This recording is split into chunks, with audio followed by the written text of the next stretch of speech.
Sinupalpal ni Janine Gutierrez ang mga chismis na buntis siya.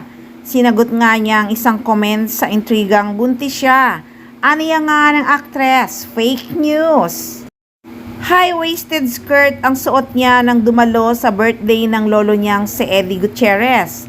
Kaya naman ang daming chumichika na ang laki daw ng tiyan ng aktres. At kamakailan nga'y dumalo siya sa kasal ng isang kaibigan kung saan nakasuot siya ng blue dress na posted sa kanyang Instagram account. At ayon na naman, may ilang nakasingit na naman na komento na mukha raw siyang nagdadalang tao at malaki ang tiyan. Bagamat ang dami na namang mga papuring komento sa nasabing post, sabi sa balita, buntis daw si Ate Janine. Pero di naman siya mukhang buntis dito, sabi sa nasabing post ni Janine Gutierrez. At syempre si Jericho Rosales ang itinuturing na ama ng mga nagkokomento na mukhang preggy ang aktres. Pati nga yung pag-gym ng aktres ay nakakomento talaga ang mga bitter. Aniya nga, kasi nga binatikos na buntis, nag-gym nga pero ang taba pa rin, trying hard.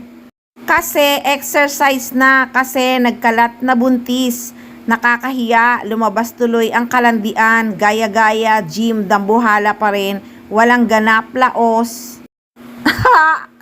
Natatawa na lang talaga ako sa mga bitter na to, ba't kaya galit na galit sila sa aktres?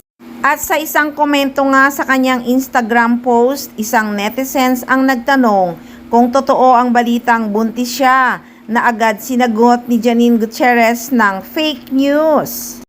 Nagsimula kasi ang ekspekulasyon sa isang blind item sa Reddit noong January tungkol sa isang Filipina aktres at idinawit nga ang pangalan ni Janine Gutierrez. But anyway, ang sabi ng source, totoo naman talagang nagbabalak na ang dalawa na pakasal. Madalas nang kasama si Jericho Rosales sa mga family gathering ni Janine. At doon nga sa 84th birthday ng lolo ni Janine na si Eddie Gutierrez ay nagduet ng live ang magkarelasyon na first time raw talaga nila itong ginawa.